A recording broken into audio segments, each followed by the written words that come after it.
that was crazy. Saw Book of Mormon, loved it. And then I came back on the last day, and I was, so I had a flight at my flight was at 4:30. I was with Clarissa, and she's my agent. And so Clarissa and I were like, okay, if our flight's at 4:30, let's get to the airport around like 3 o'clock, something like that. Somehow we ended up where we kind of like, we miscalculated the drive, the taxi, or the Uber to the airport. And we want to get to the airport at 3. We get to the airport at 3:30, okay? So we get to the airport at 3:30. Flight's at 4:30. We got booked on business class though. So I was like, shout out Samsung.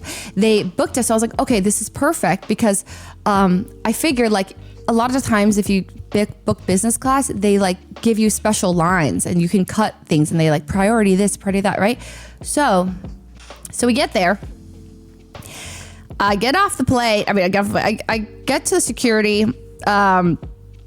And we start looking at the lines getting into security check. And I was like, hold on, like this looks kind of bad. And Clarissa never has missed a flight in her life. And she's also like somebody, she told me she gets to flights very early. So she's like, Leslie, are we gonna miss our flight? And I was like, no, don't worry. I've made 10 flights closer than this. You have nothing to worry about. And however, I'm like internally panicking a little bit, but I don't want to like show her I'm panicking, but she's clearly like antsy, you know, when you're just standing around and you don't want to like, you can't do anything about the situation, but you're in a rush and you just like start fidgeting. Like you're just like you're just, you know, that was both of us. We were just like so uncomfortable, clearly in a rush, can't move, just antsy. So I was like, okay. And I'm like, okay, don't worry. We're going to be fine. We show our passport, we show our ticket, we go through, and there are lines just like packed of like, just here's the scanner thing. They're just like this, and then there's zigzag lines here and here. And so we're like, okay, well, at least we're in the priority line. So we stand in the priority line, and then Clarissa kind of looks over and she's like, that line looks shorter. And I was like, it actually does. So we get out of the priority line, and as soon as we get out of it, this lady comes behind us and closes it off. We're like, okay, well, at least it was, you know, we're going to a shorter line. We stand in the shorter line. And so for like to visualize it, the priority line is like boop, boop, boop, boop, boop. And then here it is. This line was like boop, boop, boop, boop, like maybe shorter by like 2 people.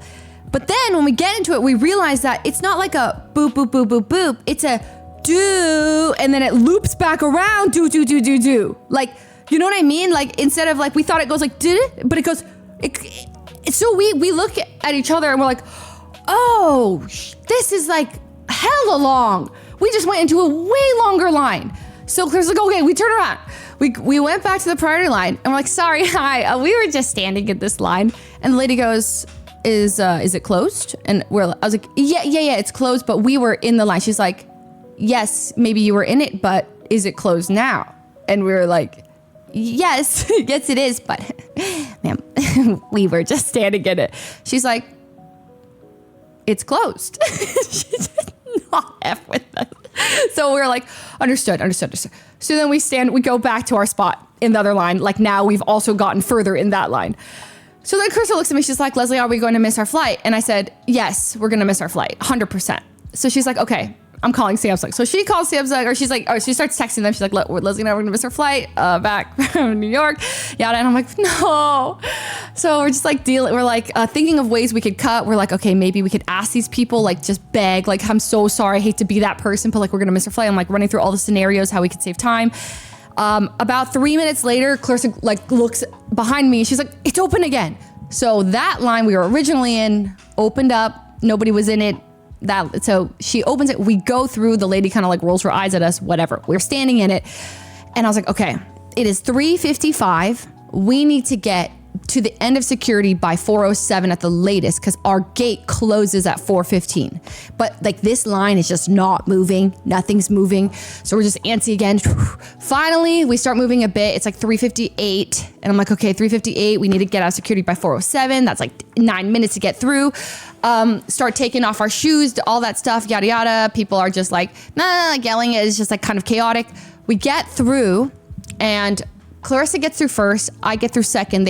I come out and I look at the scan of me and there's a square on my groin. And I was like, and they're like, ma'am, your groin area, we need to, we need to pat you down. And I said, yeah, sure, but why would there be something there? Like it's just a square on it. I was like, So then she's like, would you like to go to a private room? I can pat you down here. I said, pat me down, please just pat me down right now. So she's like, patting. And she's like, okay, you're good to go. As I walk through, the guy goes, your shoes. And I was like, what? Everyone else had their shoes on. He's like, your shoes need to go through again. Pulls my shoes, takes them back on the other side of the thing. And then Clarissa goes, hey, your bag got like flagged. And I was like, so all three things that could go wrong there went wrong. Okay. So then I said, Clarissa, not both of us. Both of us do not need to miss our flight. Okay. You go now. And she's like, what? And I was like, go to the gate. And she's like, but like, you sure? And I was like, yes, like I will find my way back to Los Angeles. Just go. So she's like, okay, fine. So she goes without me. She goes, and the person also, by the way, who scanned my ticket said, oh, gate 31, like you're the furthest gate from security. And I was like, okay, good news. We'd love to hear that. Okay. So I was thinking, okay, surely I can sprint through an airport in 5 minutes. You know, this is fine. Anyway, so I'm like looking for my shoes now. I'm panicked because like it's 4:05. Gate closes in 10 minutes. I don't know where the gate is. I don't have my shoes. I don't have my bag. So then I look at the guy who took my shoes and he's like, oh yeah, they're on this, you know, the other side. Like there's like 2 scanners, you know, I went this one, he put my shoes on this one. And this man helps me. He's like, oh, your shoes are here. And they're like 3 things apart. There's like my shoe, 3 guys worth of stuff. And then my other shoe. I was like, what the? So I grab both my shoes. I start putting them on. I look for my bag now. I go back to the other line and nobody's attending to it. Nobody cares. So I tap on another man and I was like, hi, sir. I don't mean to panic you, but I'm going to miss my flight. Is there any way that I could get my bag looked at? And he's like, oh, yes. And I swear, you know that scene in the Zootopia with the sloth that goes like, you had to stamp the thing? That's how fast he was moving. I was like, no way. This guy is like literally just, I was like, Robo, please. And I was like, I'm gonna miss my flight. But I'm just like acting so cool because I already told him I'm gonna miss my flight. And I was like, he must be getting some joy out of this. There's no way he's doing this. Walking in slow-mo on purpose is crazy. And then he grabs my bag and he puts it down. He goes, did you have a water in here? And I was like, oh my God, I did. I was like, that's my bad. He's like, here you go. Take it. I said, thank you, sir. Grab my bag. It's like 4:07 at this point. 4:07. I was like, wow. I went like exactly 4:07. Okay, I'm like, gate 31, let's go. I grab my bag. I start sprinting. Excuse me, sorry, hi. Oh, excuse me. Okay, go through this lane, turn left, boom, boom. I hit fork. And it's like gates 31 to 42 and then an elevator or escalator. And I'm like, do I take the escalator or do I take the elevator? Is there only one way up? Is the elevator the only way I can get up, or can I take the escalator? Like is there of course they go to the same place, but my mind like thought I had to take the elevator, so I'm pressing the elevator, and as I'm waiting for it, I'm like, that doesn't make any sense. Like I can take the escalator. So I went to the escalator. I'm like, excuse me, looking like a crazy person flying through the airport. Okay, I finally see a sign, and it's like 4:10 at this point. I see a sign, and it says gates 31 to 42 left. And I was like, oh my God, I made it. So I turn left, and because I think like when it says 31 to 42, it's going to be 31. Like you'd think it would be 31 first. And then I remember what the lady said. It echoed in my head. Gate 31 is the furthest gate from security. And I was like, shit, 42. Then it's like 41, 40. And these gates are pretty far. Have you guys been to the airport? Like the gates are pretty big. And I'm like, frick! So I start sprinting. Okay, I'm running past gate 37. I call Clarissa and I was like, hold the plane. She's like, because I hear over the intercom, it says, gate 31, final boarding. Please make your way to gate 31. We are closing the gate, right? I was like, fuck! So I was like, Clarissa, please hold the plane. I'm at 36. She's like, Leslie, you need to get here immediately. Like, she's like, I'm like, they were already like mad letting her in, basically. She's like, get here now. And I was like, okay, I'm coming. I thought I was sprinting before that. No, I started sprinting. Like I don't think I've ever tried to run as fast as I could. Oh man, I felt so bad. Like anyone who saw me thought probably like there's someone dying. Like I was like almost in tears. I was so stressed. Because I'm thinking all these timelines where I just don't make it onto the plane. 35, 34, 33, 32. I finally see my gate. I run up, I see 2 attendants there. It's completely empty. I walk up. Yes. Like, hi.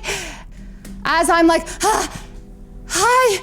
Please let me on. I'm fumbling through my bag so hard. My hands, like, they're jelly. I'm looking for my phone. I can't remember where my ticket is. And I know it's like on one of the things. And I'm like, oh my God, and then I think I'm missing this phone. Then I'm thinking missing this phone. And then this family just strolls up with like 2 kids. And they're like, and the guy goes to his wife. He's like, honey, see, I told you we wouldn't miss the flight. And they're just so casual, like not out of breath, just walked up. I was like, bro. That's insane. They're so chill, okay? And I was like, gah. And then they went ahead of me. I was like, okay, I can breathe. And I pull out my ticket. I was like, thank you, man. And then I'm on the walkway, and I was like, never again. I get on the plane. I'm like, Clarissa. She's like, girl, Samsung is like ready to book your new flight. She's like, I was 100% sure you were not making that flight. And she said, thank God I went ahead of you because she's like, I am not a runner. And like, she said she barely she said when I was at 36, she was just scanning her ticket and getting on. She's like, if I'd waited for you, we wouldn't have made it. And I was like, dude, thank you. So that was a good timeline. We made it. It was horribly stressful and I never recommend anyone cut a flight that close.